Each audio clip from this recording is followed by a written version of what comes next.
Bom, hoje nós vamos conversar sobre um assunto muito forte, né? Que é a mentira no casamento, o pecado no casamento.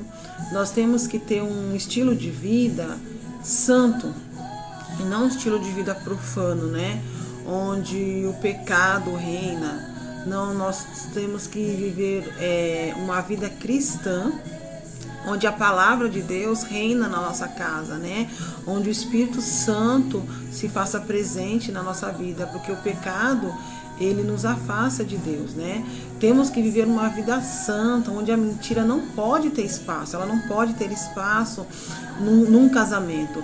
Nós temos que estar atentos a princípios bíblicos, né? Para a gente não cair na armadilha do pecado, na armadilha da mentira. Muitas vezes, muitos casais têm um casamento bem sucedido, mas eles não sabem explicar por que eles têm esse casamento bem sucedido.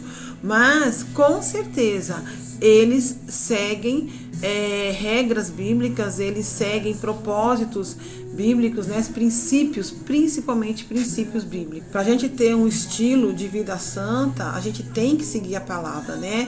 Cumprindo os princípios, cumprindo os propósitos de Deus no casamento. A diferença de um casamento santo e um casamento profano, literalmente, é seguir a palavra de Deus, né? É seguir o que a palavra ensina. Se você segue a palavra, você é craque em diferenciar o que é santo e o que é profano. Muitos casamentos é bem evidente, né, que é profano, que há mentira. Vamos dizer aqui a diferença, né, de o que é profano e o que é santo. Profano é aquilo que não é santo, é aquilo que é contrário ao que a Bíblia diz, né? Tudo que vai contrário ao que a Bíblia diz, é contrário aos princípios bíblicos, ao propósito de Deus no casamento, é profano. Eu vou dar uns exemplos bem fortes: pornografia, traição, né? E outras coisas maiores. Mas muitas brigas, né, no casamento, elas começam com pequenas coisas, e essas pequenas coisas a gente tem que ser sensível em identificar. Você consegue identificar no seu casamento coisas pequenas que não são bíblicas, coisas que vêm do profano, coisas que vêm romper, né, essa aliança que a gente tem com Deus? As brigas, né? O pecado no casamento, ele começa com pequenas coisas, com pequenas mentiras, que daí vai crescer e destruir um casamento. Não começa assim, muitas vezes, com coisas já tão graves, coisas tão berrantes, né? Que nem uma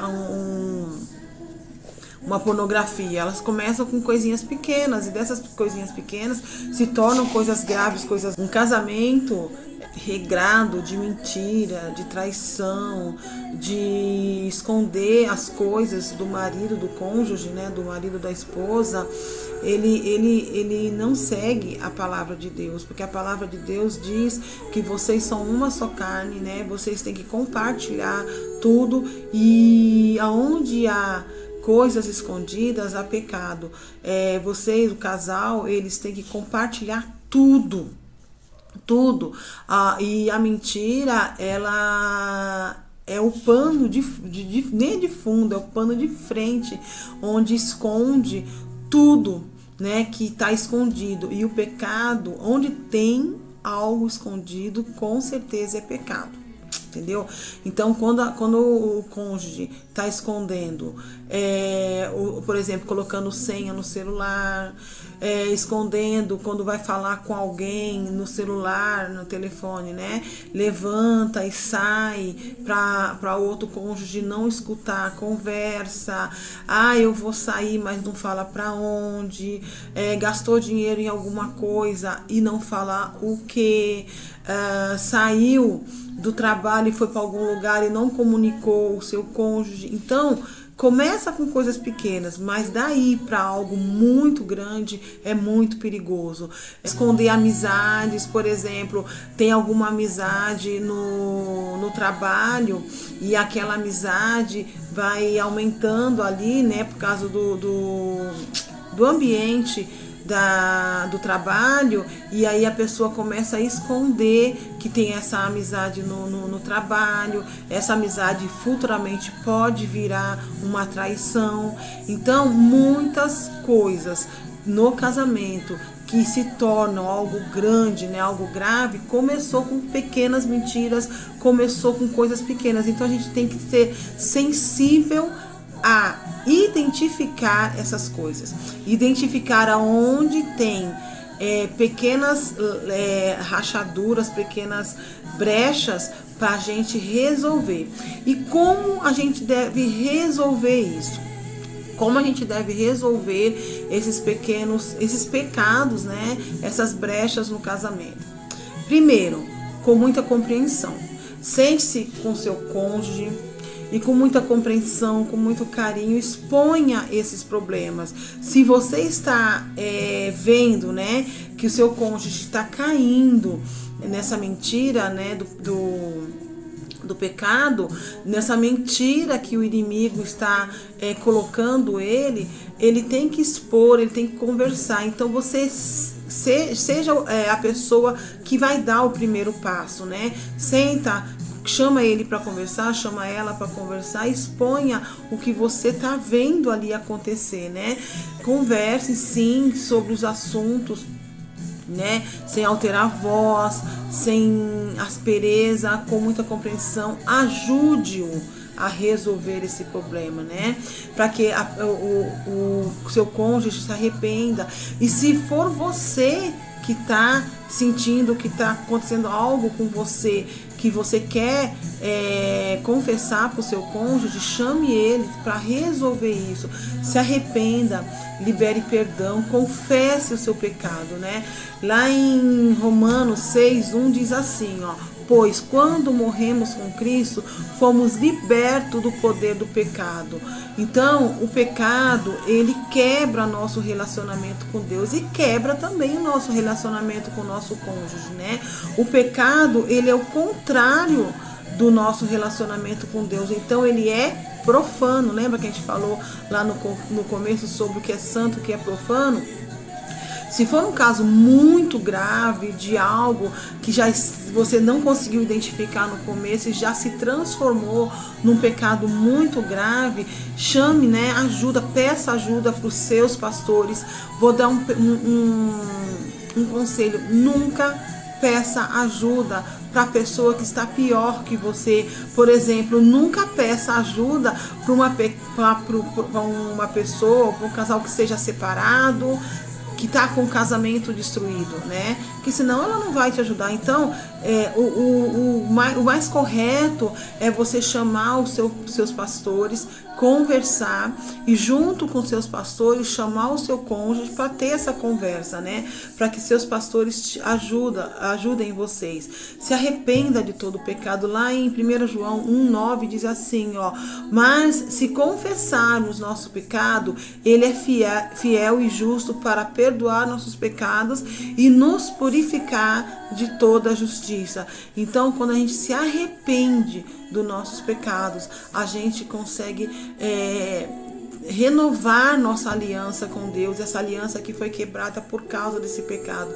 Mas tem que haver o arrependimento, tem que haver uma aliança entre o casal que seja renovada também, para que vocês consigam conversar. Chama seu cônjuge para conversar sobre esse assunto. Se é você que está em pecado, se arrependa. Se é ele que está em pecado, ajude-o ou ajude-a, né, a se arrepender, conversando, compreendendo. Nós somos humanos. Nossa carne, ela nos inclina ao pecado, mas nós temos que dar ouvido ao Espírito Santo para que a gente não caia na cilada do inimigo e acaba, né, perdendo essa santidade, né, e levando uma vida profana porque não teve essa sensibilidade de escutar o Espírito Santo. Então, não é fácil reconhecer que está pecando, principalmente para o cônjuge, porque é como se você estivesse admitindo o seu erro, né? E isso é muito difícil, principalmente para o homem no casamento.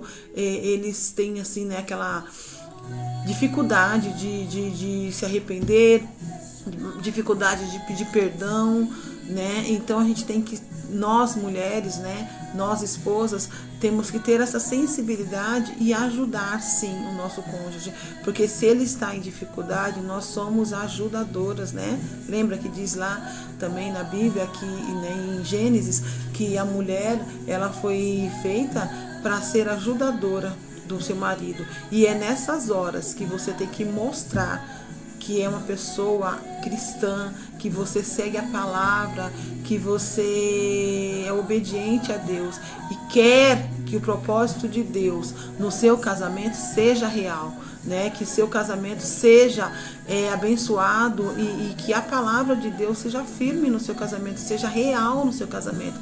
E para que isso seja real, você tem que ter essa santidade e tirar do seu casamento tudo que é profano. Amém? Vamos orar e pedir para Deus, para que o Espírito Santo nos ajude a identificar quando há algo profano em nosso casamento, para que a gente tenha um casamento santo, um casamento debaixo da palavra, um casamento no propósito de Deus para nós. Amém?